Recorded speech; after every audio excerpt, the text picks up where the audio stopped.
Welcome to the Once Upon an Island podcast, number 2 on the charts, number 1 in your hearts. I'm your host, Wesley, and of course, I am joined by my cheerful co-host, Rebekah. And Rebekah, we are here. It's our 11th season of podcasting. Woot woot. After last season, I felt a little deflated. I had the entire summer to think about how I made the wrong decision to think that Joe was going to win, and it turned out to be Kyle. I beat myself up over it, night after night, crying into my pillow. Mary thought it was our baby crying. It was not. It was me. I was the one crying. I got to throw that out there. I know we talked about that at the end of last season, that we're fostering a baby, and it looks like, this is not confirmed, but we did do paperwork for it, that we're going to be adopting her next month. Mary did say that's okay to say on the podcast. I did ask her Nice. first. Yay. That's exciting. Yes, we're looking forward to that. Yeah, I know. So that's going to be pretty awesome. But yeah, she's 7 months old now, so when we adopt her officially, I will share what her name is and maybe a photo of us with her. But ooh, name reveal. Nice. Fun. Let's do some other fun, fast things before we talk about Survivor 49 premiere. Mary and I went to Fiji on our own dime. We did do a podcast all about it with video. All the video you see here in all the podcasts this season and during 50 will be footage I filmed in Fiji on the Survivor locations in 6K. So enjoy that. The podcast where we went there, we talk all about it, and we give you everything we know. If you want to live vicariously through us going there, or if you are going to go there yourself, like you're planning a trip, that's the podcast for you. Like, that is everything I know is in that podcast. And as Mary will say, or Rebekah will say, do I really know that much? But what I do know, I did share. So yes, there you go. Also, we're only 1 week in the season. It is absolutely not too late to join our Survivor 49 League. Rebekah had Sam and Rachel on her team in 47 and lost. Listen, I'm never going to live this down. I had Banu on my team in 46 and I won. So this is my Eric giving up individual immunity moment. I'm never going to live this down. And you know what? Fair enough.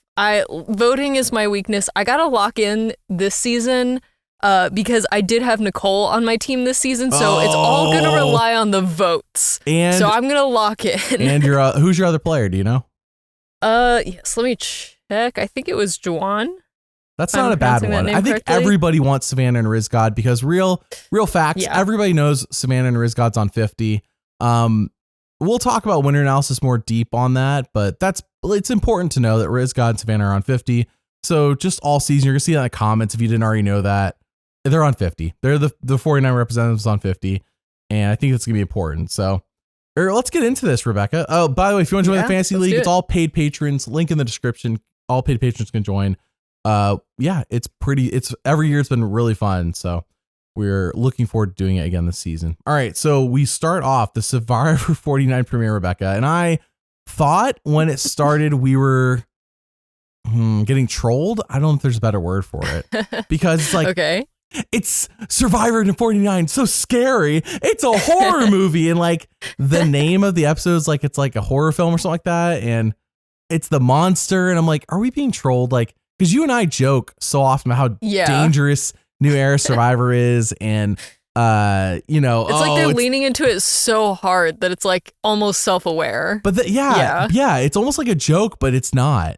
It's not a joke when you're watching it. But then you think about it, you're like, every scene on this show in this new era is during the daytime, bright. The colors are saturated. You know what I mean? Like nothing is filmed. I've never felt more safe in my entire life. Right. With blue waters. Yep. Crystal clear Uncle blue Jeff ocean. Cheering you on. At no point did I feel any danger tonight, like a horror film. Like nothing. There was nothing. Even Nicole, when she gets put off, is like, I was blindsided. Ha. She should have been more scared if this was a horror film. Where's the horror? They were cutting up laughing at Tribal Council, like talking about how, everyone's got such a fun laugh and everything. It's like, I've never been more relaxed in my entire life. Yeah, I was like, by the way, I got to say this. I don't know who else can agree with me, and I'm sure I've said this in the past, but 2-hour premieres are just too long unless we're going to have 2 booths. Yeah. Or I think the exception, I think you'll agree with this. I know Mary does. We were watching the episode. We were watching 49 premiere. I was like, the only exception to these 2-hour premieres is like for like a Winners at War, for like a In the Hands of the Fans, like Heroes versus Villains, like that's the exception. I want to see 2 hours of those players in the premiere. I don't want to see 2 hours of people I don't really know, unless something crazy happens.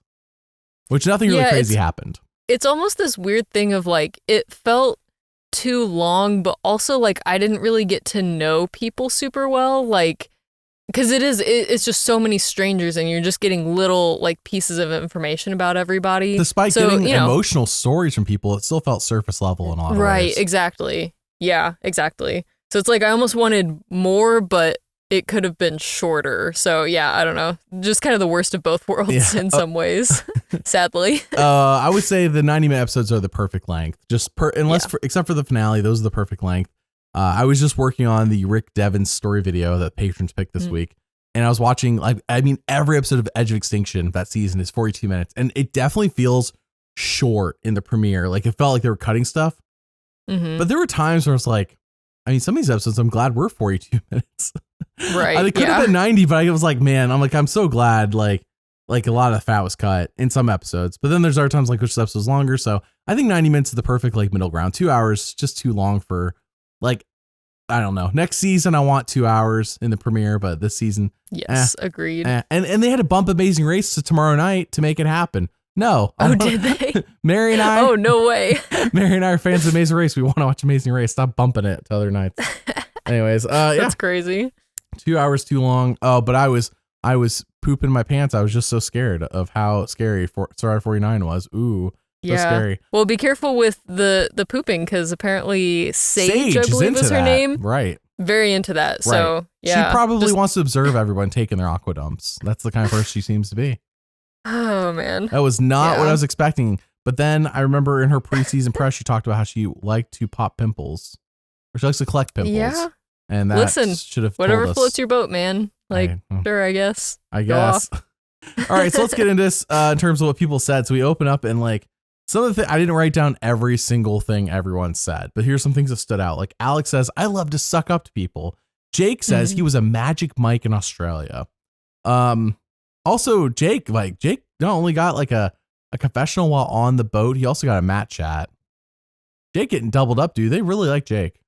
Yeah. Yeah. Yeah. I mean, to be fair, what he said on the mat, like they weren't going to cut that out. You know, like right. Yeah.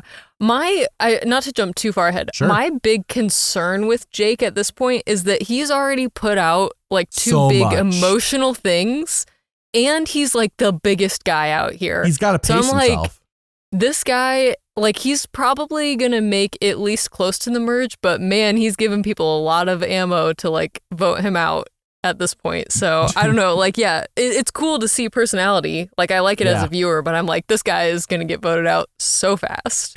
Too much too soon. I mean, he's already hiding shoes. I mean, Jake knew what the casting team was looking for and he gave it to them. Let's put it that way. Which I will say, I love some of the chaos. Like, I don't know, you can be too chaotic sometimes.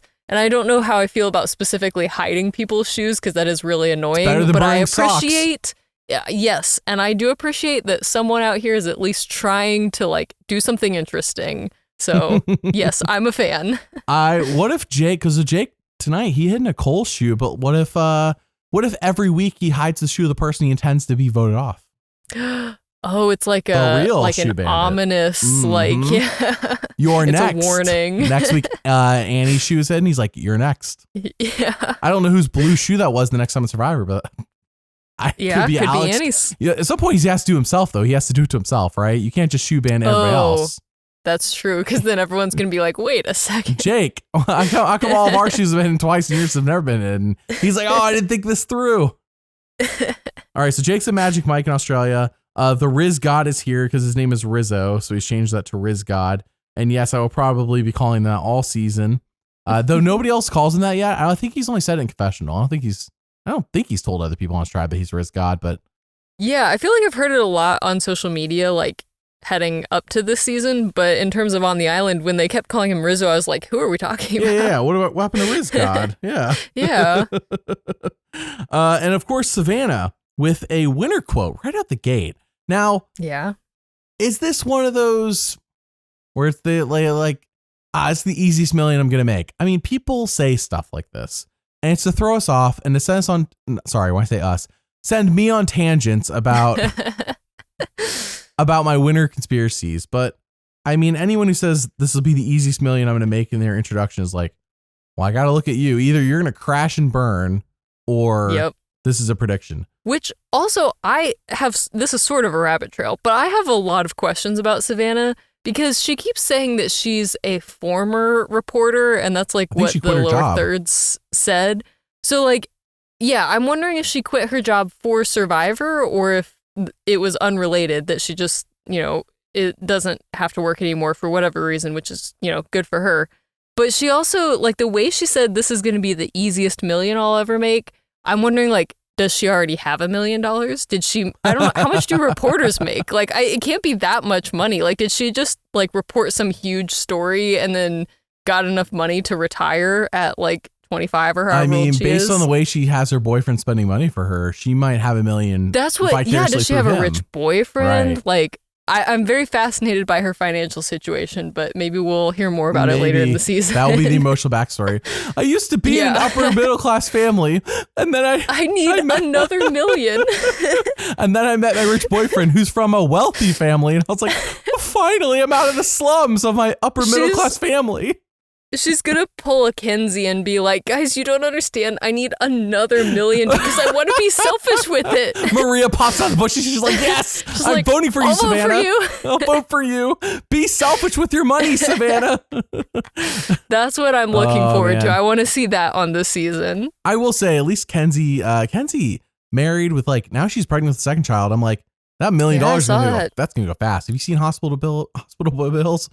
Yeah, that's true. But she also like owns a salon that's like super booked all the time, and like, yeah, I think. But remember, her pitch of that salon was she doesn't make any money on those seats that she rents out. True. She makes no money. This is the money that for once in her life she's gonna selfishly win. Okay, and I'm not even knocking Kenzie for this. I think it's hilarious that that's the reason Maria voted for her. All right, we're on tangents about something from 3-4 seasons ago. We're 2 minutes into the show. We're already on so many rabbit trails. How dare you send me on a tangent? Okay, so Rizgod's here. Savannah says the easiest $1 million she's going to make. Jason was an alternate. Now, that's something to mention. I'm surprised they didn't. Yeah. Because it was preseason press, but I guess, like, I don't know. So basically, 2 people, I guess were going to be on the show. This is true story, if you didn't already know this from preseason press. And they got kicked off right before, as Jason said, like, I guess they found out the night before, because they were pre-gaming to each other and they were warned about it and then they kept doing it anyways. Right. Oh, you mean like they were discussing strategy with each on Ponderosa or whatever it's called. You just meant they're getting like super hammered. They could have, I don't know what they were doing. I mean, I think everybody has a handler and you're not allowed to talk to each other, but I think they were probably like, I don't know, probably being more obvious enough to be warned apparently. Though I wonder how these Survivor warnings go. This is not the same thing. I want to clarify that before I say what I'm about to say. Remember when Dan Spilo was warned not to do what he did on 39 and then he did it anyways again and got kicked off? And I'm like, did they not warn him direct? And I heard him postseason press, and it's just my memory from things that happened 6-7 years ago. That apparently it was a general warning given to everybody. It wasn't like directly to Dan Spilo. And I'm like, they like sat everybody down. Do you think during the preseason they just gave like a general warning to everybody? Hey, just a gentle reminder. Don't want to hurt your feelings, but remember not to pregame with each other, okay? And do you think it's how it went? And then these people are like, okay, that's not for us, obviously. And then they did it anyways. Now, I'm not excusing their behavior, but I am saying that what is the warning really? Is the warning, do they one-on-one talk to them like, hey, we know you're talking to Rizgod or whoever. It wasn't Rizgod, like, but listen, if you get cast on Survivor though, like you have to know like that's not going to be cool, and you have to know there's a line of people behind you that are like ready to be on the show if you step out of line. Recruits. They still recruit on the show. Well, for sure, but I'm like yeah, I mean I don't know. I guess maybe I know more about the show than maybe the average viewer, but like yeah, it just seems like that's kind of common sense of like, hey, like don't break the rules before you even get on camera because they can replace you very easily, before they've started filming. So I don't know. Yeah, that's, I don't know. Just, I would never think to do that, but I guess maybe that is possible. I think you also are smarter than the average bear, Rebekah. And so you wouldn't do that, but there are people who are less than smarter than the average bear, including this person who just said that sentence. So I don't know. Yeah. All right. So Jason's like, I'm an alternate. I have a shirt for every tribe. And then Sage is like, I love to pee a lot. Not that she loves it. I guess she did it though on the boat over the edge. Yeah. And as a man, I can visualize what that looks like for guys, but for women, a woman to pee over the side of the boat, you don't have to get too graphic on this, Rebekah, but that sounds difficult. It does, especially because like you just see like the boats as they're like driving up. It's not like the smoothest ride. Was she like doing those it are on the pretty little small 6-person boats. boat? Well, okay, that's a good question. I guess I don't know, but like, wouldn't a bigger boat have a bathroom on it? Like, I don't know. Wait, I'm saying, was she doing it on the little 6-seater boat that they come in on? I don't know how. Like that one where the driver's in the back and there's nowhere to hide what she's doing. Yeah, because she did apologize for because apparently she was in sight of everybody. Right, everyone was seeing Sage pee, or could at least hear it because I assume they had their back turned to her, obviously. Lest they pregame with her while she pees. Well, I was going to say, they can't say anything to her because otherwise they'll get kicked out. Jeff's like, no talking to Sage while she pees. I'll kick you out of this game, replace you with Jason, okay? All right. Jason just replaces everyone on the show eventually. It's just Jason. I want to point out, okay, so then we get Jeff's little mini speech that he gives while they're on the mat. And during it, they did flash back to past players. Some of them made sense. Like, okay, Chrissy Hoffbeck, Christian Ubicki, like they're going to be on 50. Sari, she's going to be on 50. Like, that makes sense. Boston Rob did what? He's not on. In fact, Boston Rob was on the Traders, which last year, which he was also on with Carolyn, and Carolyn did not get on 50 because she was on the Traders. But Boston Rob, who's on the Traders with Carolyn same season, he's just shown just because Jeff loves him so much. Yeah, Boston Rob gets immunity to anything that Jeff criticized other people for. Yeah, honestly, he can do whatever he wants. But also, they showed Parvati. I do find it funny. It's a good bit. I was surprised that they showed Parvati though, because kind of same thing. I feel like she maybe got a little bit blacklisted. This is just based on like some interviews that I've seen, because yeah, obviously she was on Australian Survivor and like Traders and stuff, but like she did one interview where it seemed like she was a little peeved that she didn't get a call about 50, which like, yeah, I mean, she's one of the most famous Survivor players, but I don't know. And then clearly Jeff, we're going for New Era winners based on the choice of Kyle and Dee. Yeah, for sure. But I mean, like, I don't know, it's Parvati, like, I don't know. Also, quick rabbit trail. I don't know if you were able to watch Australian Survivor, but oh man, I'm not going to spoil anything if people haven't seen it because you should go watch it. Spoil it. Dude, it happened last month. Okay. I guess so. I don't know. All I'll say is that I was not prepared for like, honestly, how emotional it was going to make me to watch Parvati and Sari absolutely run that island. And it felt so much like old school Survivor. And I was like, it just made me so happy. It's such a fun watch. Like, if you haven't seen it yet, please go watch it. Like, if you can. I don't know, it's kind of hard to watch in the US, but like, I enjoyed it so much. Like, this is what I want Survivor to be. And like, yeah, just watching the two of them play together specifically was so much fun. And also Tony was there. Yeah. So if you're a fan of Tony. So I want to point out that in those flashbacks during 49, they showed Tony. I'm like, okay, he was on Australian Survivor. They showed Parvati, she was on Australian Survivor. But then they showed Boston Rob. I'm like, Boston Rob is in no way related to anything that's happening on Survivor unless he is a reward on 50. Like a Cochran via Circa Game Changers. Like they brought Cochran out to give advice. Maybe Boston Rob's on 50 give advice to returning players. They built him an even bigger idol on the island. Survivor in the hands of the fans. And it's like literally a carved wooden statue of hands, and Boston Rob sits on it like the king. That's and Jeff's so like, funny. you may approach the king and ask for an advantage. Oh, that's so funny.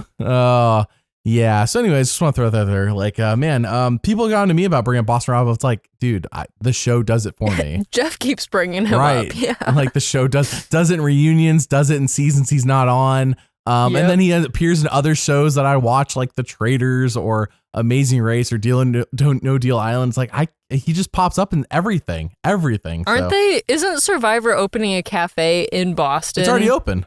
It's already open? Yeah. Oh, well, hey, there you go. I was thinking, Rebekah, work trip to Boston for the cafe. Tax deductible. Let's go. Tax deductible trip to the cafe. Only when Boston Rob's there. So that, Oh, of course. Yeah. Yeah. I mean, it's literally in Boston. Why else would the Survivor Cafe be in Boston of all places? Yeah. What in else is in America? Boston besides Rob? Right. I mean, I know the cast. If you heard tonight, I think I heard one Colorado. Everyone else like, I'm from LA. I'm from New York. I'm from Atlanta. Yeah. Oh, Atlanta. That's out of left field. Oh, it's Savannah, right? Okay. Yeah, Savannah, I think. Yeah. As usual, we've rabbit trailed, but that's what you're all here for. Shocker. We're 11 seasons into this podcast, right? Like, what else? Like, this is not new. All right, so we have the opening challenge. And we've been recording for 11 hours. Sorry, okay, yeah, Oh, I forgot about that one. Yes, 11 hours. I can't believe how much I've had to edit out of this podcast already. All right, Rebekah, man. opening challenge. Tell everyone. I'm actually surprised this challenge didn't have mud. I was waiting for it. You know, I was going to mention that. I do appreciate that they waited until the second challenge to cover everyone in mud because it made it way easier to, like, figure, like, just follow who these new people are. They heard the feedback, yeah. Yeah, so I did really appreciate that. So for this challenge, people raced in pairs. So the first pair raced into the jungle to get 2 heavy crates, and then the next pair swims to a boat with crates and brings it back. And then the last pair was doing like a puzzle with the crates to build them all into one giant block. And then one person climbs to the top of the crate and releases a mallet, jumps off of the crate to hit a bell with the mallet. And yeah, that was pretty much it. I did love that apparently in this budget era, we don't have the budget for a starting line. So Jeff just had to draw one in the sand with his foot, which, like, listen, fair enough. I love when we get some more character from Jeff, and that felt like not quite sassy Jeff, but a little closer. There's a little bit of attitude, a little bit of character from Jeff. I guess. I'm here for it. I want more, but I'm here for it. Everything. This is what I mean. Like, okay, this is what I'm saying. There's a contradiction in tone. We open the show. Survivor's so scary. It's a horror movie. Here's Jeff being quirky, making a starting line. It's like, all right. Like, yeah, this Survivor is the Survivor. I feel like the storytellers, and by storytellers, I mean the people who edit the show, because Jeff, I know he's in charge of everything, but like whoever made the creative decision to be like, let's open it with these like super intense, cool openings, like they did when like Tevin narrated the entire thing in 46, and I'm sure we've had other cool ones. It's just the most. Well, it's one that was the most impressive one in my memory, right? Because that one, even from what I recall, that was more like dramatic. It was more of just setting the scene for this adventure. Whereas like this, kind of like you're saying, is like trying to say something that's not real. Right. So it's saying like, it's so scary. Yeah. It's scary because we're telling you it's scary. Yeah. And when Tevin said all that, I'm inclined to believe that while, of course, when you're doing confessionals, you're prompted with questions to lead you to conversation. Tevin said all that, and that was what Tevin thought. And while they may have edited down what he said, he talked for like a minute and a half in that opening clip. Yeah. Which, and while that was more dramatic than Survivor generally is, I think it fit the tone of 46 perfectly as a very messy season. A dramatic, messy season in many instances. But yeah, you go from like Survivor's a horror movie. And there's a monster, which goes back to like 41, 42, almost like full circle in the new era in a way. But it also just feels tonally wrong when we go to like Jeff's being quirky, making a starting line. And by the way, I enjoy Survivor. I probably should preface all this. I really enjoy Survivor, obviously. And I know, as you said, you watch Australian Survivor vs. the World, which I have issues with Australian Survivor. They fired their host, who was great. Yeah, that's... But also, I don't know. Australian Survivor does a very imbalanced edit every season. I'm not a big fan of that. But they do a lot of things right. And one thing is that I feel like their tone is usually consistently right across through episodes. And those who have seen Australian Survivor, you know what I'm talking about. Whereas you watch this and it's like, this is tonally fighting each other. So like Survivor's a story. I say it in every story video. Survivor's a big story. It's a story. You got main characters, sidekicks, comic reliefs, and villains. And so it's okay to have comic reliefs. But when you're trying to set up Survivor's the horror, it's a horror movie. It's scary. It's all this. Well, the host should probably lean into what we're trying to say with our story. If we're saying that's the story, well, the players can do what the players do. The host should probably be leaning into that. So when he's over here making the starting line, I notice a lot of talk about starting line. It's more like Big Brother. And I don't like Big Brother. I think Big Brother, the edited Big Brother show is just it's not fun to watch. I know people are really into live feeds. I'm not talking about the game of Big Brother. I'm talking about the live feeds. I'm talking about the tone of Big Brother, the show with the challenges is like we're getting a little too close to that when we get quirky Jeff making a starting line. Like, and you're like the budget doesn't afford a starting line. And I'm like, yeah, they probably do this every season. They just don't show it, but they showed it on purpose because Jeff's just so quirky. Right. Because it's almost like, yeah, I mean, it is definitely a lot of decisions being made in the edit, but it's also like some of this I feel like was decisions made after they filmed. So yeah, they're like, oh, let's make a dramatic opening, right, but we've already filmed everything, so we just got to work with the pieces that we have. And so, yeah, I mean, obviously they didn't have to include the clip of Jeff, making the line. But even like we get to Tribal and everyone's like cutting up and laughing and Jeff's like, no, this is a shipwreck. Yeah. You're headed for a shipwreck. But Jeff, you've been like jovial this entire episode. Right, exactly. It's just very back and forth, which pick a tone. I mean, yeah, exactly. Yeah. Again, I'm here for a little bit of chaos, but when it's just like incoherent tonally, I would love to see it just a little bit more developed in terms of the story that you're talking about. But yeah. So either A, lean into everything's fun, everything's jovial, and of course, no one is ever gonna love everything that the show does. It is a show made by humans. Every human has a flaw, especially a group of humans. I have flaws. This podcast has flaws. Obviously, we're number 2 on the charts. You heard me. Do you think we're on American Airlines with our podcast? No, no, we're not. I told Miriam, like, we got to get on Delta now to compete. That's so funny. For those who know, you know. I great for them that they're on American Airlines. I thought that was like super cool when I saw that. I was like, I didn't even know you could have your podcast on an airline. That's impressive. Next time on American Airlines, I'll have to look out for it.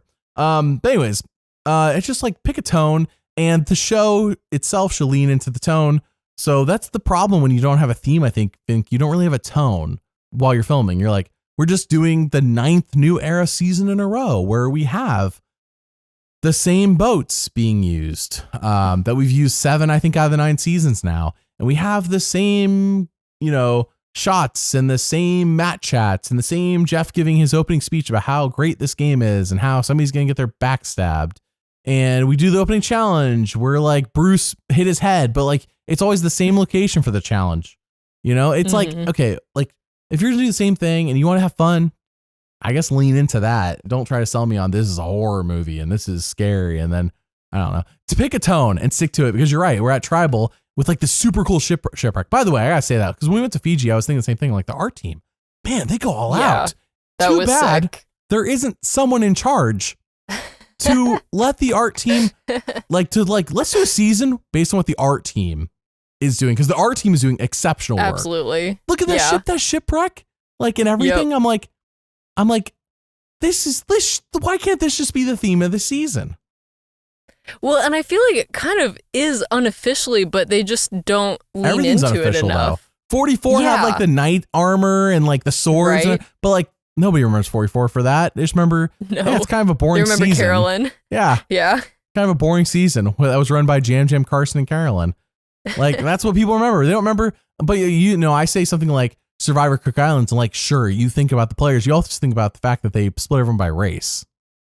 Right. Like you can't not think about that when you think of Cook Islands, because that was the theme of the season.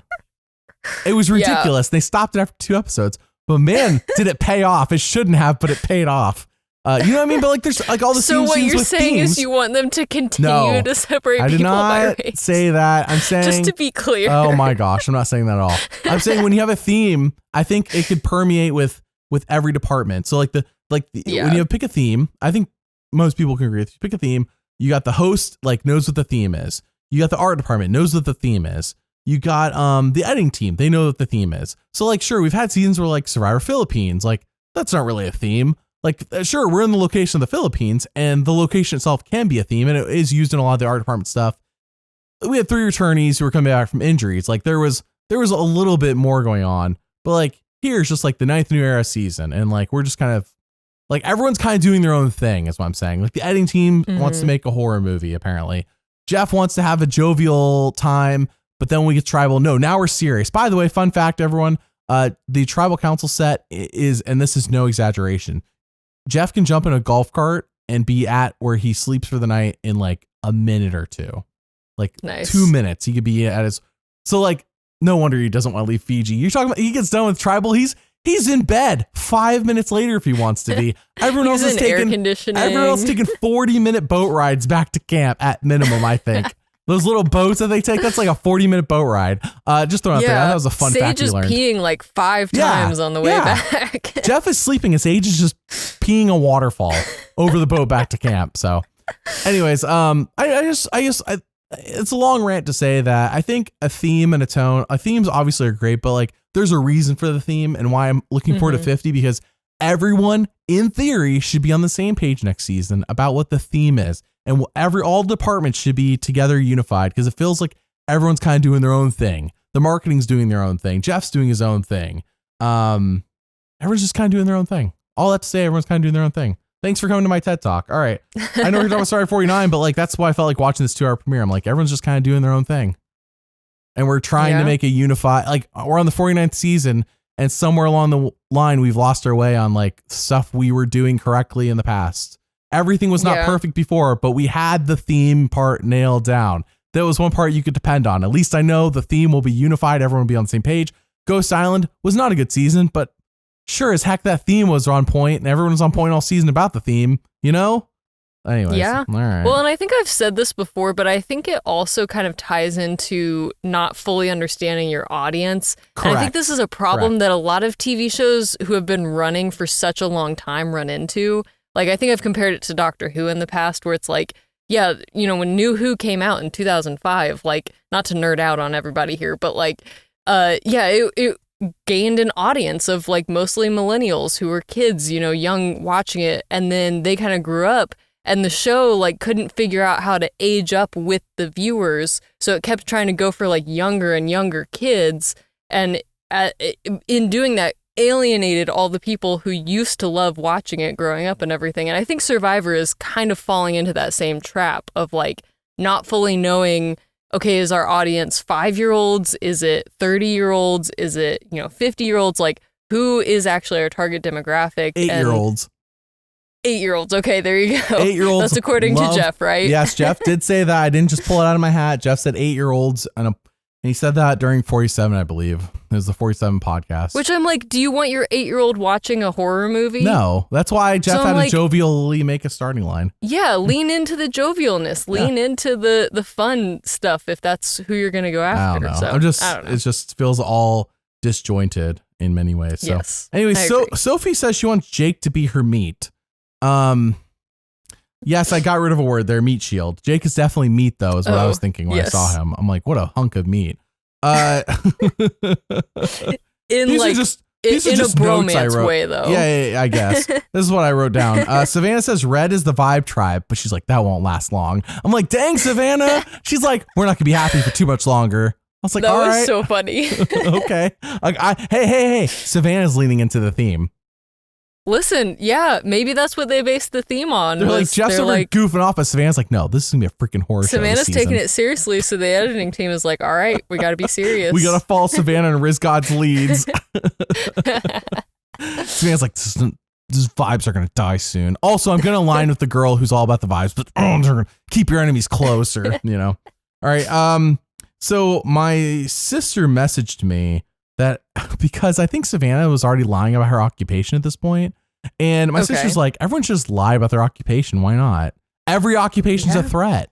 Every occupation. Every job has ever been done on planet Earth is a threat. If you are unemployed, that is a threat. That is a big mistake. Yeah. If you have a job, that's a big mistake. All jobs are red flags across the board. What is a safe job, Rebekah, to tell the people that low threat, don't have to worry about them thinking of me that way? I think maybe like a teacher. Maybe if I said I teach like 3rd grade, that feels pretty safe. So the winner definitely of not that I'm Survivor a lawyer. 39. Oh no! Didn't he teach 3rd grade?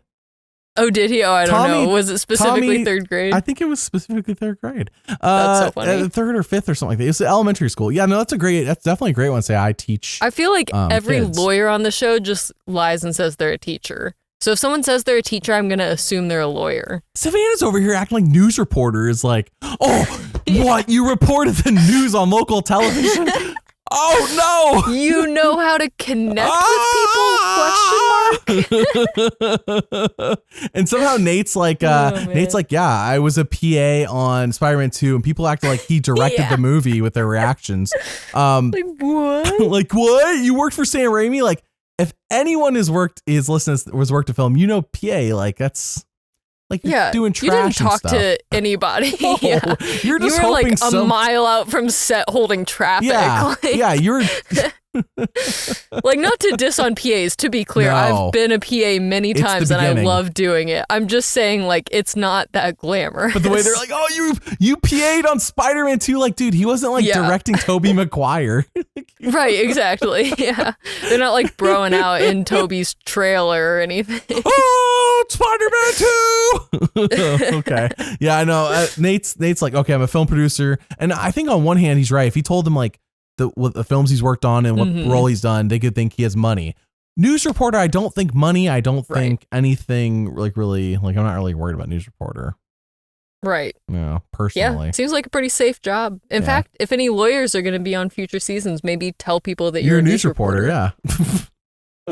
By the way, I was as I said, I was watching. I think I said this earlier. I'm working on the Rick Devens video, Edge of Extinction, because he got picked on Patreon. And War Dog's like, I'm a lawyer, but I'm not gonna tell people that. And I'm like, man, this goes further back than I remember. Yeah. I thought it was just the new era, but then I'm like, no, I think people have been doing the lawyer lie for longer. So comment below all the people who lied. We should make I want to compile a list. Like, who are all the people who are actually lawyers, but just lied about it on the show? Everyone. Did you know that Sue is a pilot? What the flip? All right. I know, the most dangerous occupation of all. We gotta move along, Rebekah. All right, we have the supplies challenge. You're so bad. Like, this is why you're on this podcast. You love to sidetrack, and this is why Mary's better suited tomorrow. Mary and I are doing winter analysis. That's why She's better at locking in. During the episode, Mary was saying things. I'm like, oh, that's great winter analysis. Like, I didn't even realize that, Mary. Write that down. You are like, how can I sidetrack this entire podcast and rabbit trail us? How can we talk about anything but the episode? Right, the 2-hour premiere. So the supplies challenge between the Rizgod and Alex. Tell us about it. Yes, absolutely. Well, this challenge, I'll explain the challenge. So the challenge was that basically they have to each race through a field of coconuts and find ones that have their specific mark on it and bring them back to the beginning of the challenge one at a time. So they're making, I think it was 10 trips back and forth. They have to rip open the coconuts, revealing puzzle pieces inside, put the puzzle together, which then is a map with the location of a ship's wheel. So then they have to go to that location, dig up the ship's wheel, and then use the wheel to raise their flag. First person to raise their flag wins. And I have to say, I mean, I think this challenge was maybe the most entertaining part of this episode for me, because obviously the Rizgod was in it. He was the underdog. He was the Rizgod dog. I love a good underdog story, but this was crazy because he said before he went to the challenge, he's like, if there's a puzzle, we're cooked. Dude, it's always a puzzle. It's always a puzzle. Yeah. And it was like, yeah, bro, there's going to be a puzzle. But Alex was smoking him. Like, Alex put his puzzle together, I think, pretty much before Rizzo had even gotten back with all the pieces. Well, Rizgod was I think he was like dumping pieces out, basically. Yeah, he missed one of the coconuts. Like, it was very chaotic. But Alex, like, I don't know if he had the wrong spot or if he just wasn't digging deep enough, but he could not find the Jeff wheel. Needed to be there, Rebekah. He wasn't digging deep enough. That's why Jeff says that all the time. That's why Jeff says it. And the one challenge Jeff isn't present for where you have to dig deep. They didn't dig deep. Wow. It really is like a horror movie. I want to point out, okay, so to me, I don't know if anyone else felt this way. To me, it felt like the puzzle was unimportant, meaning like, why is there a puzzle if it's clearly marked where we have to dig at? You saw where the two large logs were marking the spot. Why do we need to do the puzzle? When Rizzo like went to, because he started just like putting his pieces on top of Alex's and then carrying them back over to his board to like put them in the right spot, which was so funny. Very smart and interesting.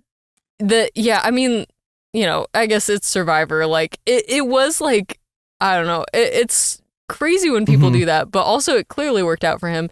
But I just love that he was like so committed to it. And it did go, because like I will say the beginning of the challenge when Alex was smoking him. I was like, this is so cringe. I can't believe that this is happening to The Rizgod Rizgod, yeah. so early in the season. I was expecting to for him to go deep and everything. I was like, this is so cringe. But then he started doing that. I was like, actually, this is kind of iconic. It's pretty funny. And then, he put his puzzle together and then immediately went and dug up. He was using his entire body to dig through the sand, his feet, his shoulders, it was very impressive. Why do you think he's on 50? Deserved the win. He's the definition of digging deep. Jeff saw that. Exactly. He's on 50, yep. Guaranteed. He's digging deep. Yep.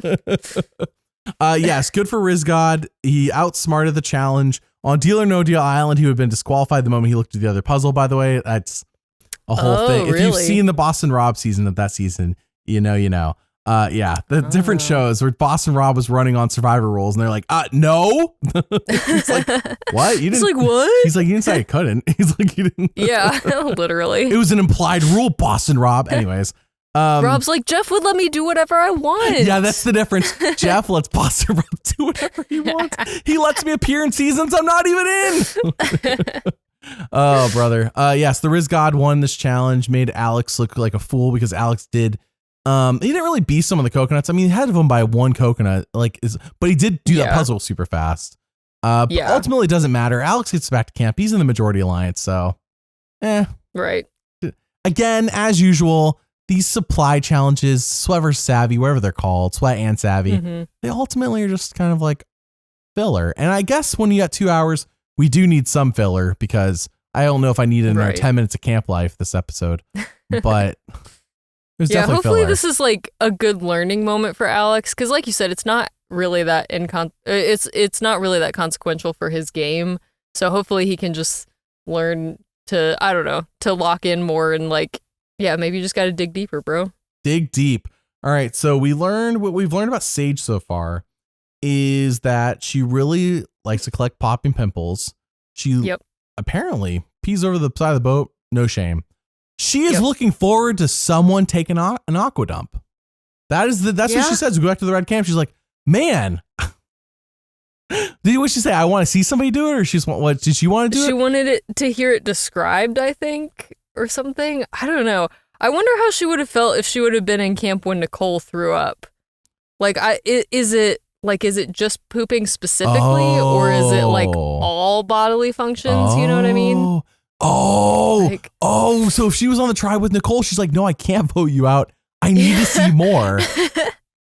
I need you to keep throwing up. Throwing up, it's a big thing for me. I'm a big fan of bodily fluids. I think we've gotten into I don't want to say the word, but it starts to... I guess whatever floats your boat, but maybe... Sage really relishes people having bodily functions in a way that makes me wonder. Who collects pimples? Who's all about the aqua dumps and this and that way? It does make Nate go, I'm not sure if I can align with Sage because she's probably going to say way too much. Right.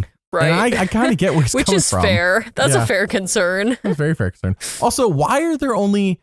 I know we talk about this almost every season. Man, we talk about discrimination on Survivor. They really need to cast some more older people like Nate, Annie, and Matt because they're each the only old person on their tribe. We've talked about this in the past. It's Bruce was the only old person in his tribe, and it's all every season. Is that why Katurah hated him so much? Probably.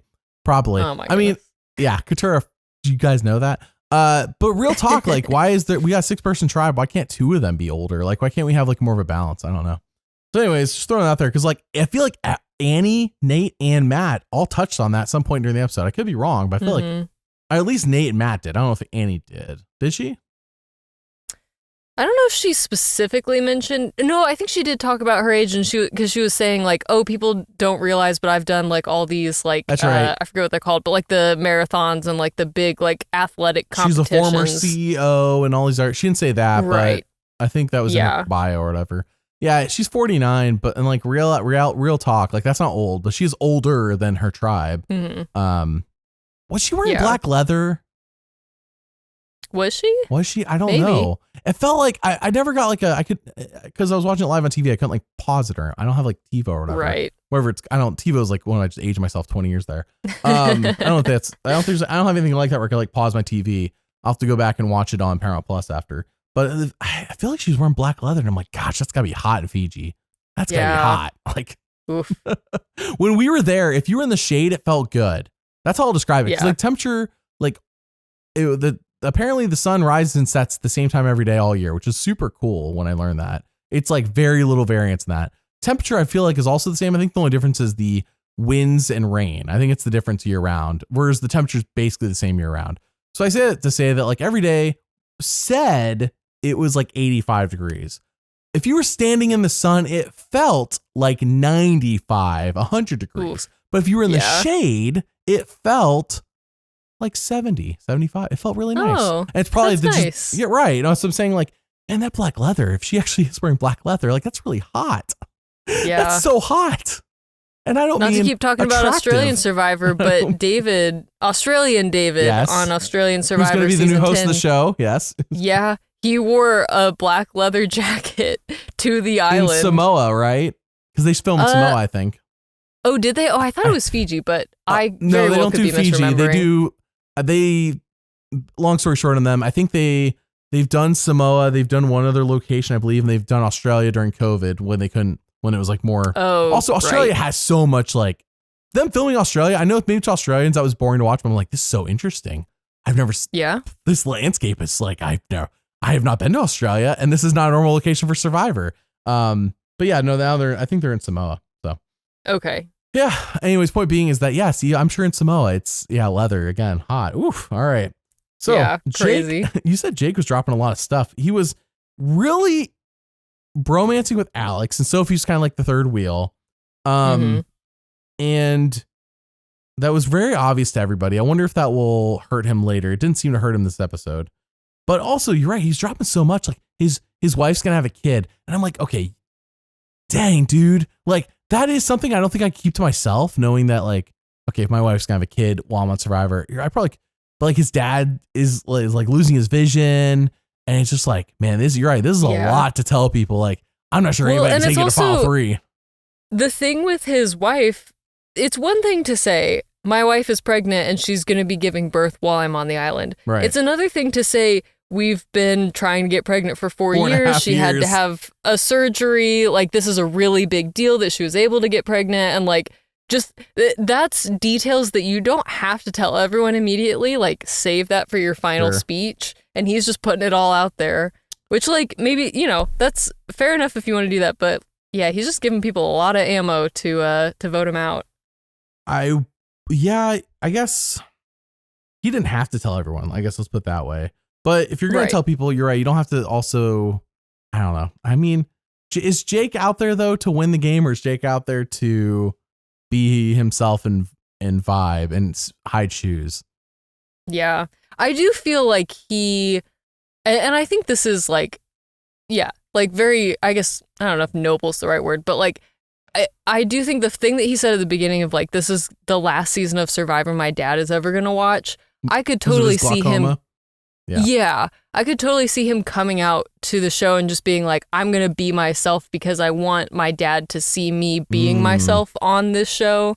So if that's what he's doing, like, by all means, he's doing a great job, and he's very entertaining, don't get me wrong. But yeah, it is, I don't know. Yeah, that is an interesting perspective. Maybe his goal isn't necessarily to win. It's more just to, let his dad have this last season of Survivor and see him that being weighing himself. on him. Yeah. Yeah. And why would you wait later Absolutely. in the season when your dad potentially could be, I don't know how it works exactly. I'm not a doctor. Yeah. But the earlier in the season you say it, the earlier dad's going to see it before his vision possibly goes. Yeah. Or if you're thinking like, oh, maybe I'm going to get voted out at some point, so I want to get all this out there, early on so that it's in the show.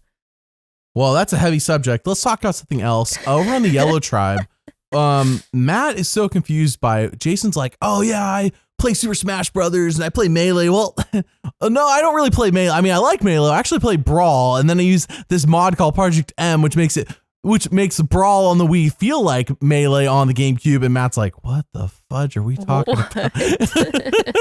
Matt's like, I know practical skills, like stuff you learn in the Boy Scouts, and Jason's over here talking about playing Super Smash Brothers. He's like, so is that like streaming? Is that streaming? Sage pops out. She's like, streaming? No, Sage, not that kind of streaming. Go away. Sage's like, oh man, I heard there was streaming happening. Oh, Sage. Is this going to be one of our running jokes this She's season? the one talking about bodily fluids, dude. If she was there to hear about the word streaming and Nicole puking, she would have had a great time. She was on the wrong tribe for she needed to be on the blue tribe or the yellow tribe, apparently. She'd be like, streaming? Yeah. I like streaming. Oh, Sage. Oh, boy. All right. If Sage wins this season, hilarious. I don't know that is really how good. much longer she's going to talk about bodily fluids, but just like, there's a lot of potential there for names for her video. Like, obviously, I understand that this season is highly, like, everything's edited. No. But she has had to have mentioned this so many times. Right. Because, yeah, there's, like, so many instances that have already come up in episode 1.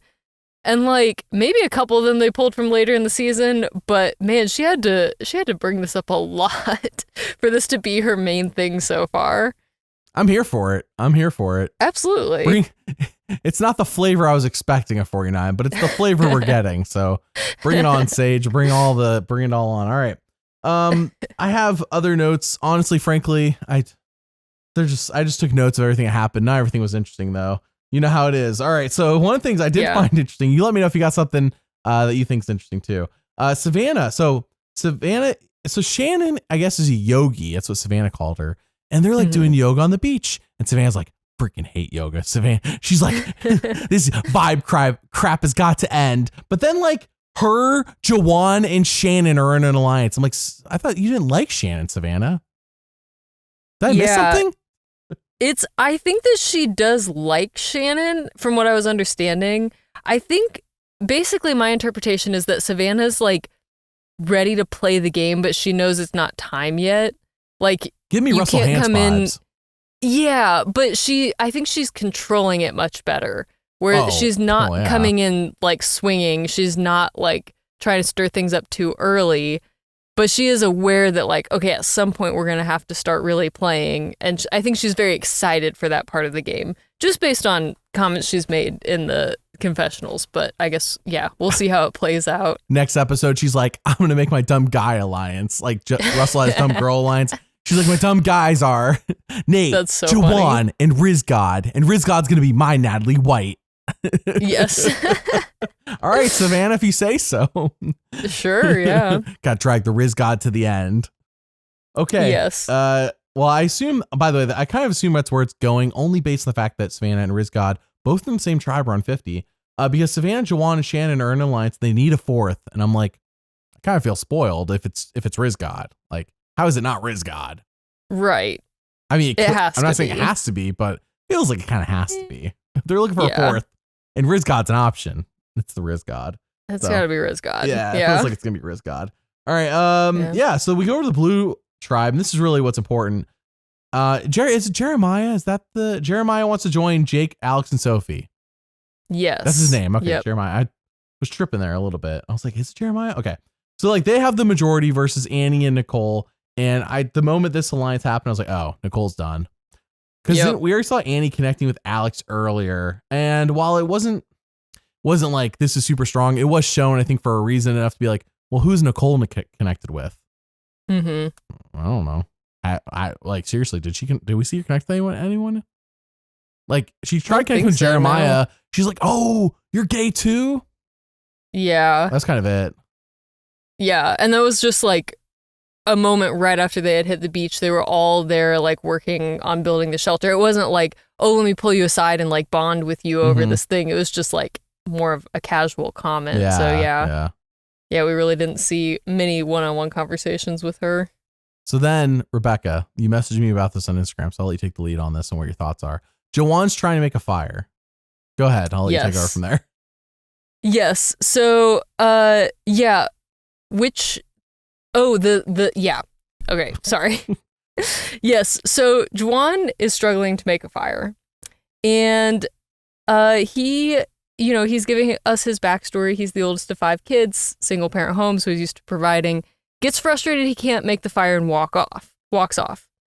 Instead of hearing from him, we do hear from Savannah in a confessional, and she is talking about how him storming off is a huge red flag. Big mistake. And the way she said this reminded me of Q. Big mistake. he's making a huge mistake. He can't make fire. Red flag. That's a red flag. I think red flag is going to be the big mistake of this season. If Savannah goes around saying that people doing just like being humans is a red flag, I'm here for it. Rizzo calls himself Rizgod. That's a red flag.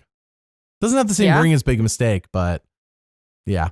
It works though. I don't recall. Are her and Q on the same tribe next season? I don't remember, but that would be incredible. And Q's like, that's a big mistake. She's like, no, that's a red flag. And he's like, we connect on something. Oh. I can work with you. Green flag. Interesting. All right, so let's move on to the immunity challenge, because this premiere was too long, and while things happen, some of them just didn't feel, I mean, if it's important, it's just not important right now. So, all right, immunity challenge, Rebekah, tell us about it. Yes. So once again, in pairs, each tribe member navigates through a rope tunnel and then through a muddy pit. This is where we covered everybody in mud, which, got to do in the premiere. For a second there, I thought you said money pit, and I was like, whoa. Oh, that would fit the vibe that Jeff was going for. Like, you got to crawl through the money to win it. It's so scary. So many paper cuts.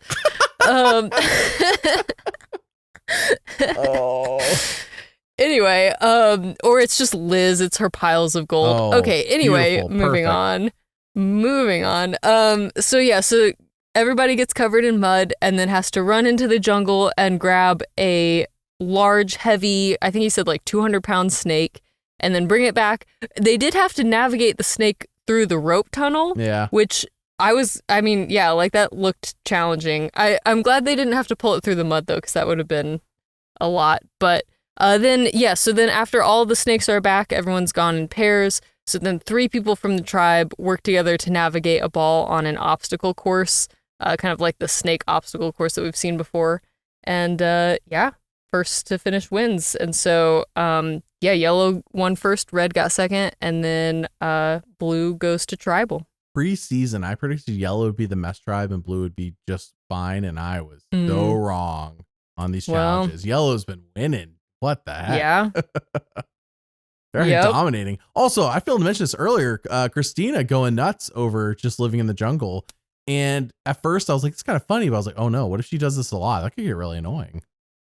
Yeah, could be a lot. It's definitely a fine line to walk there, I will say. I love her energy, but hopefully she's not doing that all the time, because I feel like this would be really draining. So. Well, yeah, and even like, because the yellow tribe was like chanting on their way in, and Jeff even said something. They're the vibe tribe.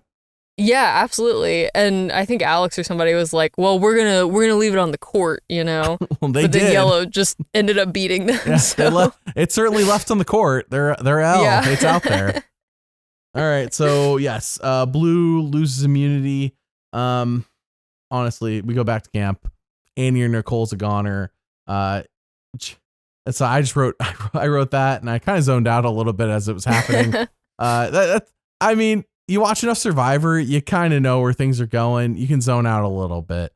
Nothing really stood out to me. The only thing that did was like once we got to tribal, because the leading up to tribal, they were playing the whole like, oh, let's tell Nicole it's Annie. Let's tell Annie it's Nicole. This is one-on-one classic. Yeah. But then when they got to tribal, Jeremiah said very blatantly like, oh, we've narrowed it down to 2 people. And one of those 2 people thinks they're in the majority and is going to get blindsided tonight. I'm like, bro, what are you doing? That was the only thing of note in between the immunity challenge and the vote off. And I was like, what is he doing? Why would you say that? And I was honestly shocked, because Nicole had even said before that, like, she made such a big deal of like, I am a money laundering investigator. Like, if I sense that somebody's lying to me, I'm going to play my shot in the dark. And then Jeremiah said that. And then she was like, wait, am I in the majority? And Alex or somebody was like, yeah, you're fine. And so I was just like shocked that she didn't even play her shot in the dark. But not that it would be a great chance at surviving, but I don't know. Better than nothing, I guess. Yeah, well, that happens. So we'll see what happens with Jeremiah. Nicole's voted off. Makes sense. I mean, if you just think about challenges and the fact that we didn't see her connect to anyone, you got this majority alliance of 4. If you got to pick between Annie or Nicole, it's like, okay, who potentially is going to be worse in challenge in the future? Probably Nicole. So, all right. Well, I mean, that was definitely a too long premiere. I look forward to the episodes going back to an hour and a half next week. So All right. Yes. What's new on Patreon? As I said before, if you want to join our fantasy game, it is absolutely not too late. You can join. All paid patrons can join. Fun fact, fun tip. If you're on iOS, if you're on Apple, my Patreon to join it only costs $3. Like that's the lowest, that's the cheapest tier to join. iOS will charge you $4.50. I suggest. That's so lame. It is very lame. I suggest that if there's another way to sign up for Patreon and to access it through, and then I have to access through iPhone, do it that way. Because there's no reason the Apple gets it. Why do they need an extra $1.50 a month? What have they done? What have they done? That's such a large percentage for even a transaction fee or something. It's not like it should be like 5 cents at the most. Right. It's not like it goes from $3 to $3.10. It'd be like, all right, what's 10 cents? It's another $1.50. It's insane. So if there's another way to sign up, not through the Apple app, I would say go for that. It's probably. But anyways, let's throw it out there because I just found that out. I'm like, that's ridiculous. And Patreon's like, there's nothing we can do about this. Apple's forcing this on us. That's what they've told everybody. So classic Apple. Dude, craziness. That's such classic Apple. So yeah, if you want to join our league, that's what I recommend. We have lots of Survivor 50 videos on Patreon. Rick Devens will be up there very soon. What About Genevieve was last month. Jenna Lewis, Aubrey, and I'm sure there's others I'm forgetting, but yes, many videos are on there. If you want to tell me what videos you want made, that's the place to do it. All paid patrons every month get to pick 3 to 7 videos for me to make. And I really enjoy the community picking the videos because it's like, we really get I feel like it's like we're all collaborating together. It's not like me as a dictator, like, here's the videos I'm going to make. I'm not like, I hope you enjoy them. Ha ha ha.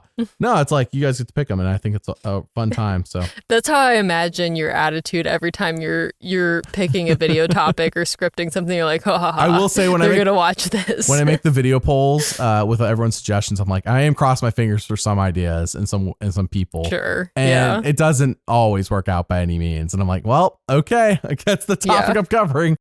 I just like the idea that you maliciously started this channel and you're like, I'm going to force people to talk about this fun reality show that we all love. All right, let's move on to winner analysis.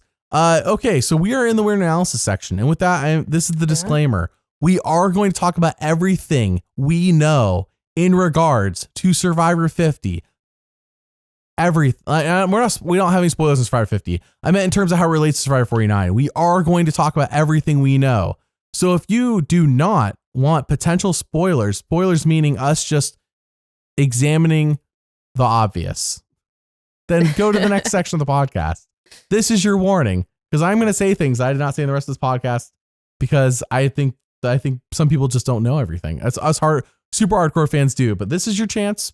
You've been warned. Okay, Rebekah. Yes. There are some things I learned in between the last time you and I podcast when we did our Survivor 50 tribe by tribe breakdown. Okay. That I will talk about because I'm going to guess our number one's the same person. So when we talk about them, I'll talk about what I mean.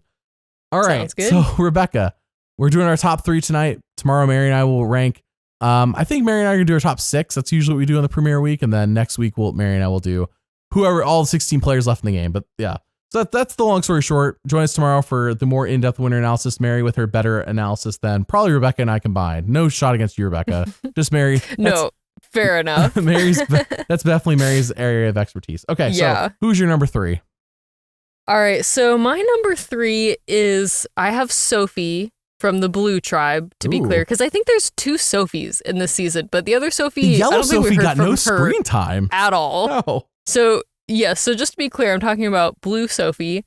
I just feel like I was just kind of looking at like who got the most screen time tonight. Because we don't have a ton to go off of in the first episode, but I felt like she was fairly visible in her tribe.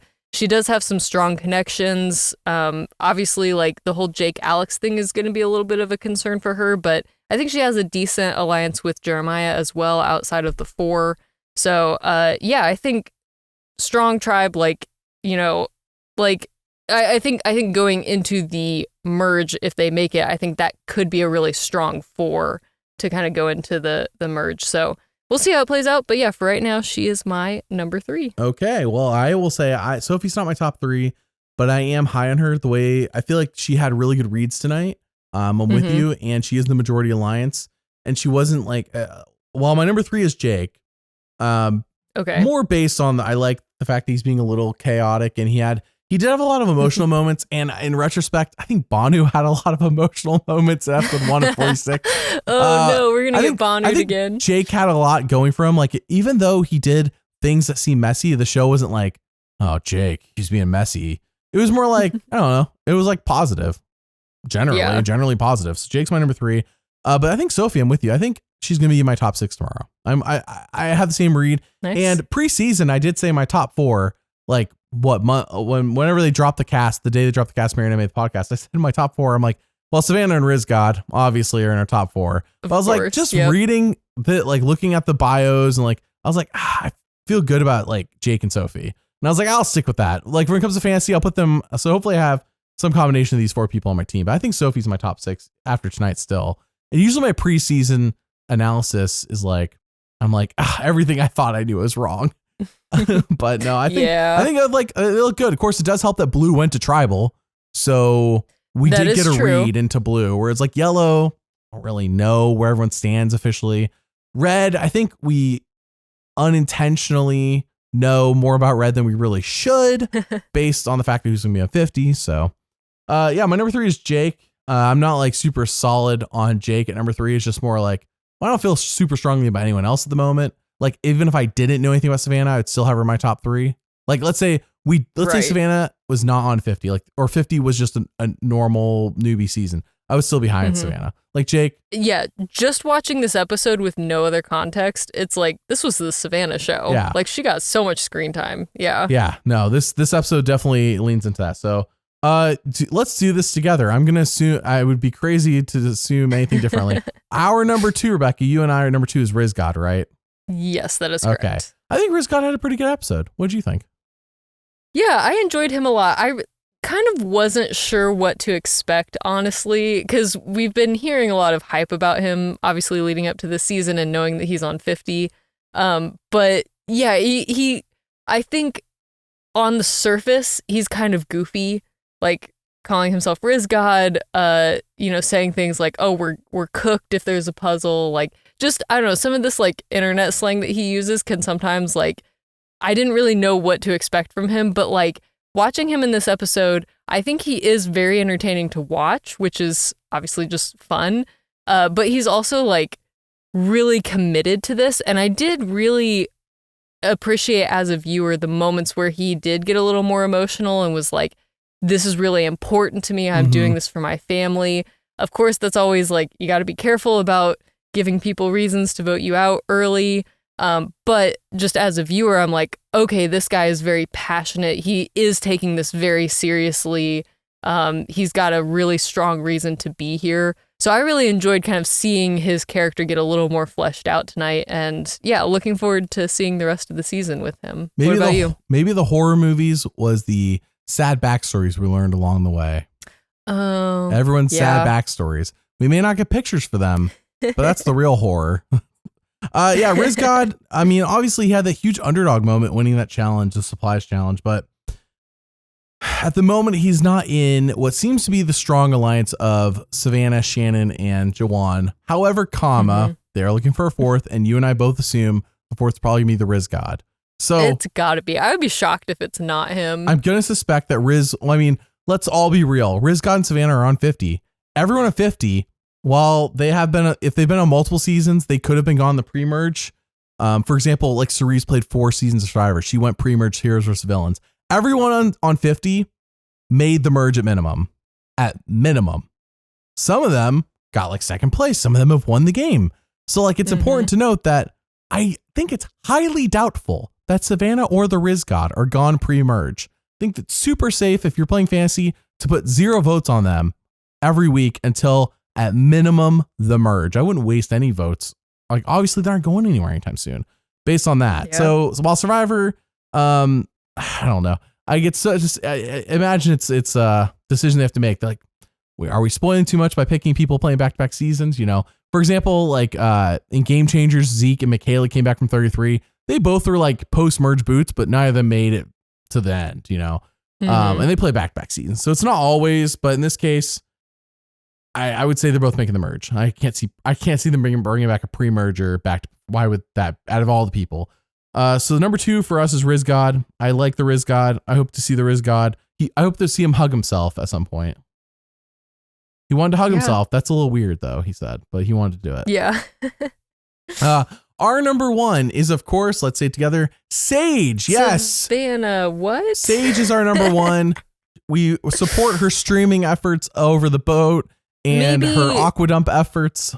No, it's Savannah. Number 1 in our hearts, but not in the charts. Can we say that? Yeah, Sage is number 1 in my, what is she going to say next? Where is she going with this attitude? I'm like, okay, where are we going with this, Sage? No, number 1 is Savannah. So something I've learned since the last time we podcast, Rebekah. So for those who listen to, which I do highly recommend, our podcast, we did tribe by tribe breakdown of the Survivor 50 tribes. We did a few months ago when it was revealed on InsideSurvivor.com. Kyle's on one tribe. I don't remember the colors off the top of my head. Kyle's on one tribe. Dee's on another tribe. And Rizgod's, I think, on the tribe with Kyle, which to me tells me it's likely Rizgod doesn't win. I don't think there are 2 winners on a tribe. Savannah is on a tribe that at the moment has no winners on it. And that makes us all think, right. You knew that, but that makes us all think, is Savannah a winner? Because sure, there have been past fraternity seasons where like there's been an uneven number of winners. Like I think Game Changers had 3 winners and only 2 tribes. So like there's 2 winners on one tribe, 1 winner, but like it's not 2 tribes. It's 3 tribes and one's missing a winner. And if Savannah was on the same tribe, I think as Kyle, or she was on the same tribe as D, it'd be like, okay, well, there's just one tribe without a winner on it, but she's not. She's on the tribe without any winners, and Rizgod's on tribe with a winner, which makes me think that Savannah, I think anyone who could put 1 + 1 together here thinks, okay, Savannah's probably the winner of 49. It's important to note. But another piece of evidence is that on Rob Is a Podcast, on a Patreon only podcast, Marianne dropped maybe not a bomb, but definitely an interesting tidbit of information. Apparently, Rebekah, Marianne was supposed to be on Survivor 50 and was cut for Savannah. Oh. Right.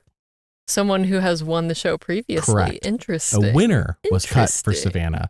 That does not definitively mean that Savannah wins.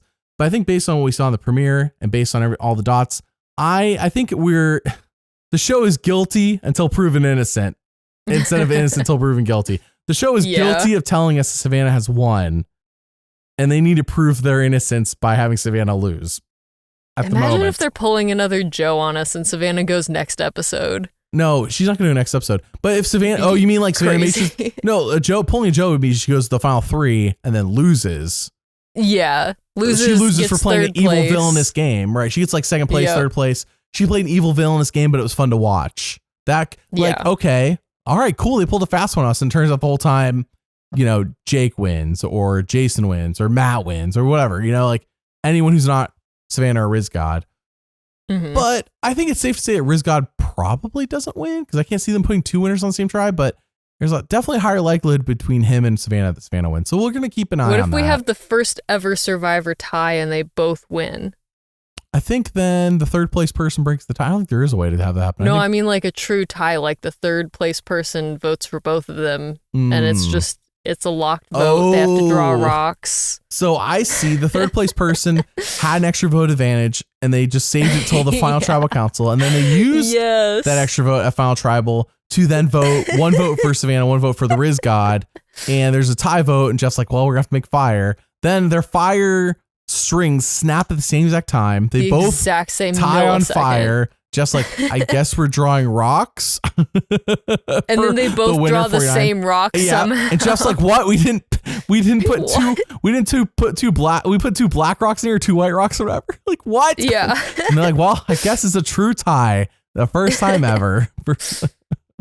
Yeah, I don't think it's ever going to happen. I'm pretty sure that literally will not happen. So anyways, at the moment, I think we're all, everyone who's in the know, especially if you're listening to this part of the podcast, you're in on the know. Savannah probably wins, and therefore it's an easy slam dunk for most. Like I'm saying, I'm going to go from 8 to 10 to maybe 9 out of 11. I gotta say that very clearly, 9 out of 11. Yes. But I don't want to get too caught up on that and be like I did with Joe last season, or when Gabler won, I was wrong about that. I was like, I don't want to get too caught up thinking like Jesse was going to win. I'm trying to like play a little more cautious, but I mean, most of my chips are on Savannah until proven otherwise. And I'm looking for a compelling case as to why somebody else is going to win. That's why I'm like looking for them on watching. Like, where's the there was no compelling case tonight. They gave her a winner quote. Right. Yeah. They gave Savannah a winner quote. Like, they know what we're all thinking, and they just put it out there. Which, like, to be honest with you, that is partly what makes me nervous, because I feel like the show is almost leaning into it too much. Like, and I'm like, wait a second. We know you think that. Are we getting punked again? Yeah. You're getting punked. It ain't Savannah, but we're going to make you think it is. Like, all right, I don't need me Joe twice in a row, buddy. Right, exactly. Oh, man. So, yeah, that's kind of, do you have anything else to add to any of that?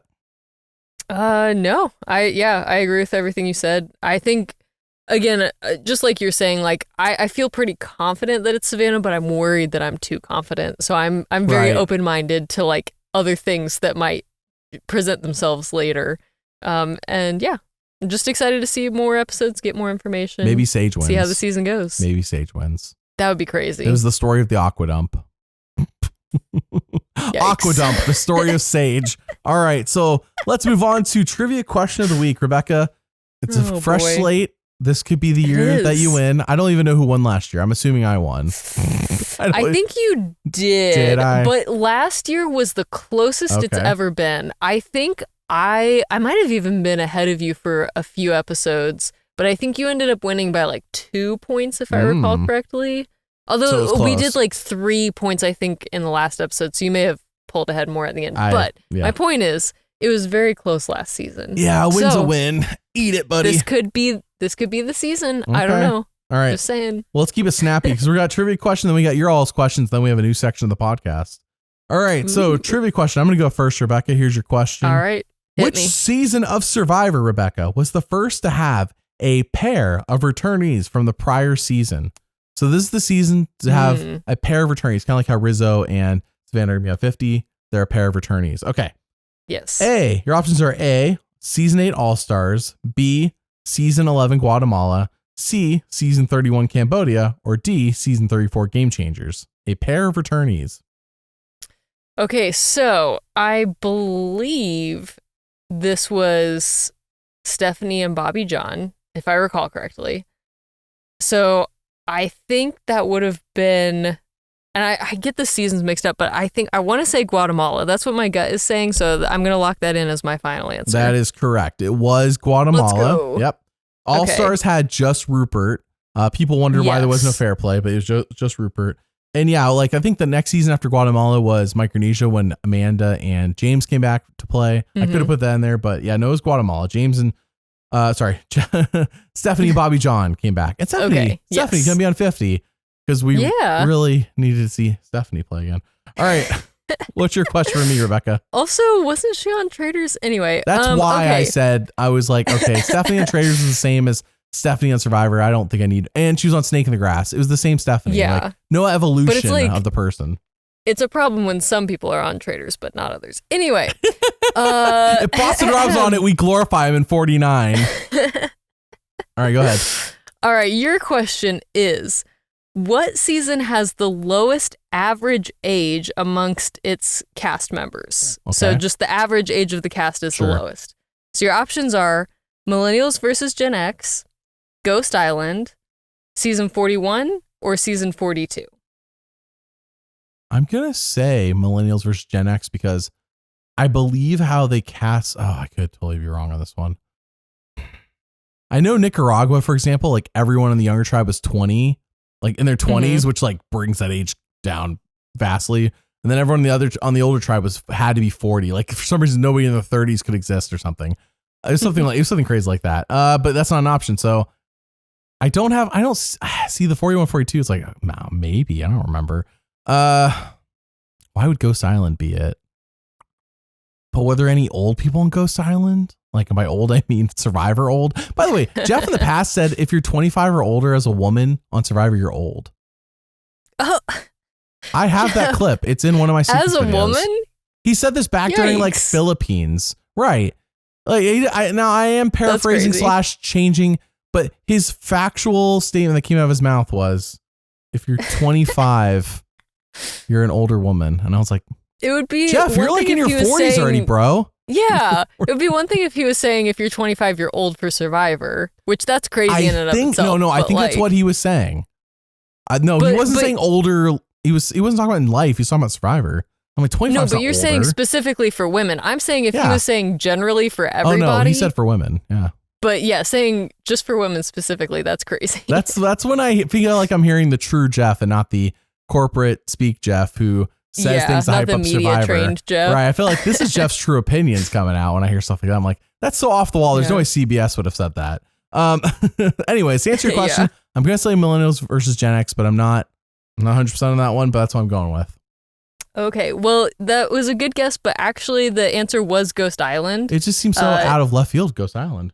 Yeah, just according to the wiki, it has an average age of 27.9 for their castmates. So apparently that's younger than millennials versus Gen X. I can't think of anyone older on that cast, so that sounds right to me. So.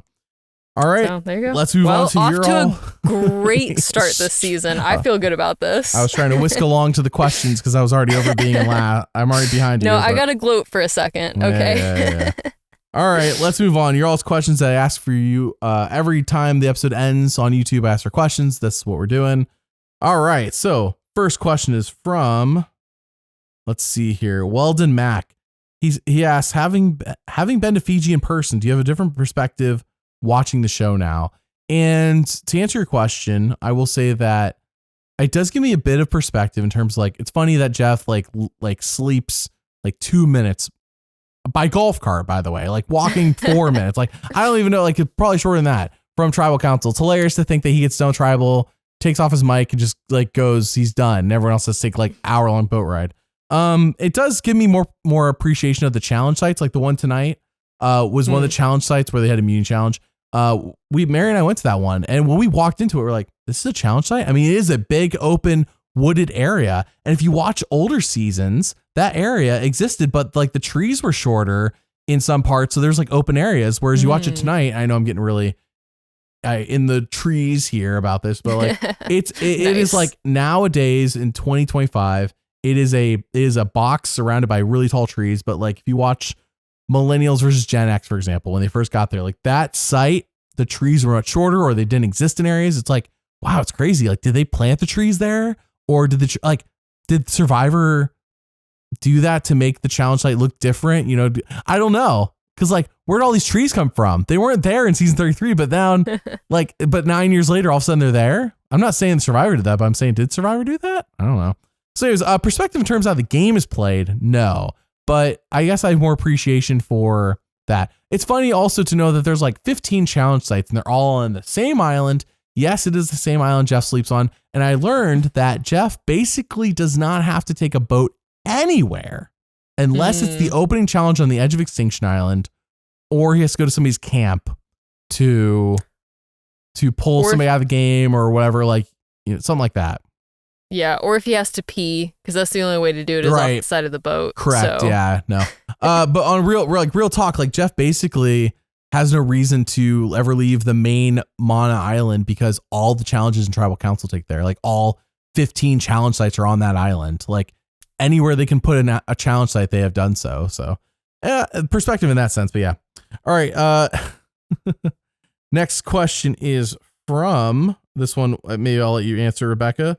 Who do you think could be more dangerous, Annie or Rizgod? Dangerous in what sense?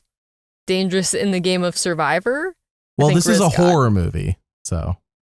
In a horror movie, honestly, I could see Annie being a very sick like horror movie villain. Mm-hmm. She mentioned she's in a band, so maybe like I don't know what instrument she plays, but I could imagine her like chasing you through the woods with like an instrument. Who would be scarier in the middle of the night chasing you? Probably Annie. Yeah.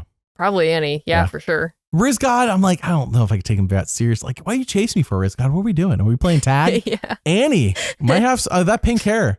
I don't know. It's a little scary in the middle of the night. Yeah, I think it's the hair. Yep. All right. Next question's from the Awoshi Archive. I'm probably saying that wrong. What moment in the premiere shocked you the most? Shocked me the most? Yeah, you heard me. That's a really good question. Maybe getting a winner quote 2 seconds in. That was pretty shocking. Yeah. Sage, everything Sage said, basically. Yeah. Honestly, actually, yeah, that's the real answer. It was every I did time. not expect her to be so like, I don't know. Yeah, that was a lot. I look at her cast photo and I think, here's a normal person who's pretty attractive. And then I watch her in the show and I'm like, oh, that's not what I was expecting to come out of her mouth. All right, JJ Mara asks, how would you feel if someone, we didn't even talk about this, how would you feel if someone spit in your face if you bring up that your face is dirty? When Nicole did that to Jeremiah. Yeah, that was like... Would you do that, Rebekah, if I said, how do you get the mud out of your eyes and you just spit in my face? Listen, if somebody said to me, can you spit water in my eyes to clean them out? Sure, I would do that. But if someone's just like, hey, I've got mud in my eyes, my instinct is not to just spit water into their eyes without like asking without first. Consent, yeah. Yeah, like just checking like, is this what you wanted me to do? Or were you just like venting to me? Oh, to be clear, I think Sage would want you to do that. She'd be like, yes. For sure. Yes. She's like, wait, let me put more mud in my eyes so you can spit in my eyes That's again. a bodily fluid. I want that. Give it to me. Sage, come on now, Sage. Oh, man. I mean, I can only imagine the stuff she's going to be getting in. I don't know if she has, I got to check. She's like Instagram or Twitter or whatever. But if she has anything like that, she's going to get a lot of weird comments and messages. Sage, you might want to private your profile, buddy. I'm looking. Yeah. Set some filters, man. I don't think she has one. I also don't know her last name off the top of my head, so it doesn't look like she does. Probably for the best. Instagram knows that if I even search anybody sounds remotely Survivor to suggest them to me, I haven't seen her yet. So yeah, she knew she was going to talk about the awkward. She's like, gotta not have a profile. Yeah, pull a Genevieve. Just don't be online. Hey, it's Genevieve, for the best. Smart. Yeah, make her profile private. All right, that's it for y'all's questions. And with that, we have a new section of the podcast. Drum roll. Every season of Survivor is a story. And during the off season, I was thinking, how can we expand our audience's views on stories? Like Survivor is a story, and every story, you know, main characters, comic reliefs, villains, all that, sidekicks.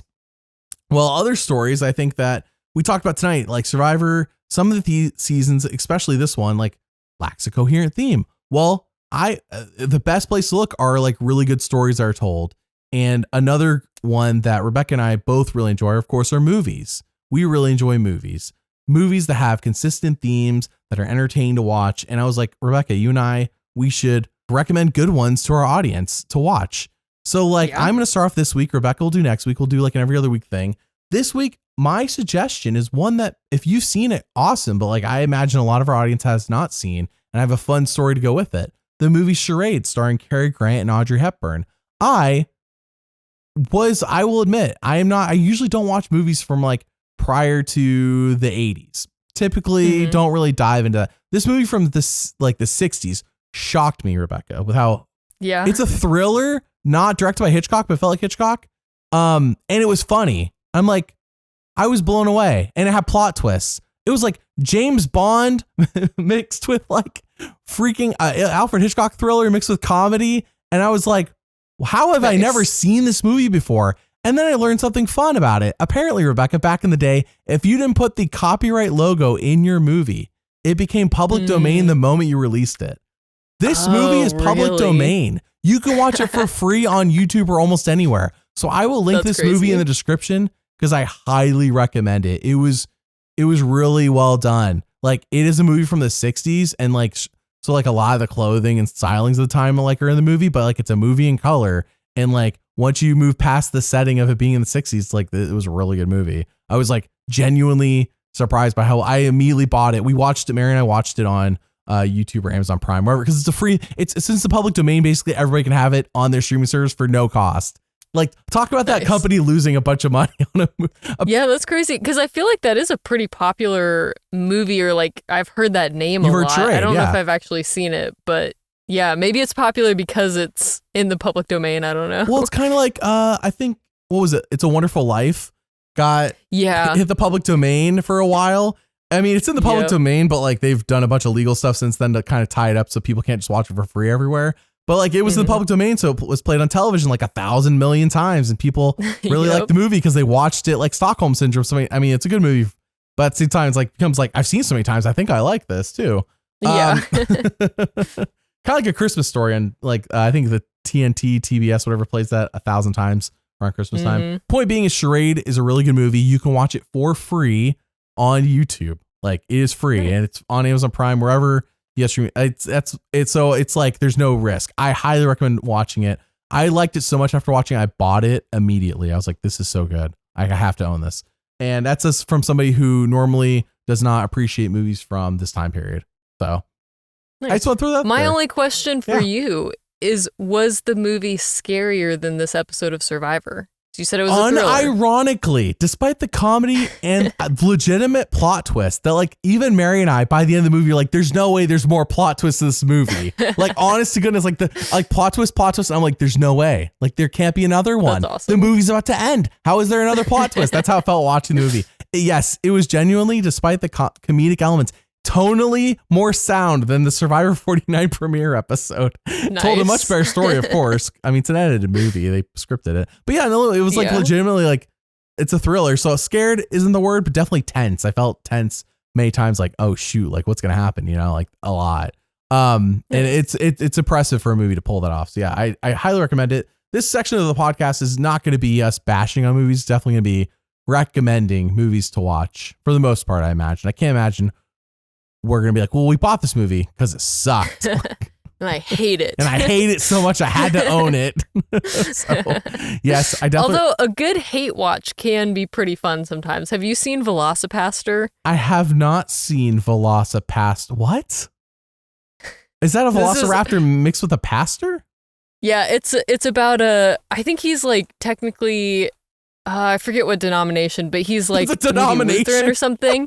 He has, it's one of them with a collar, and he like discovers this rock or something that turns him into a velociraptor, and that's the whole movie. It's on like, YouTube. I'm not kidding. It probably is. This movie is insane. I think it's like a little gory or something. Like definitely look it up before you watch it. I'm not fully recommending this movie. Okay. But I'm saying like if you want a good hate watch, like this movie is insane. So anyway. I'm gonna throw it out there that the charade, I would say basically appropriate for I would say all ages, but I don't know.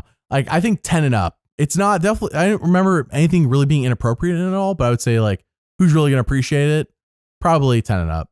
So throwing out there. I looked at Velocipaster, and you're right about very questionable on the rating on that movie in terms of who I recommend it to.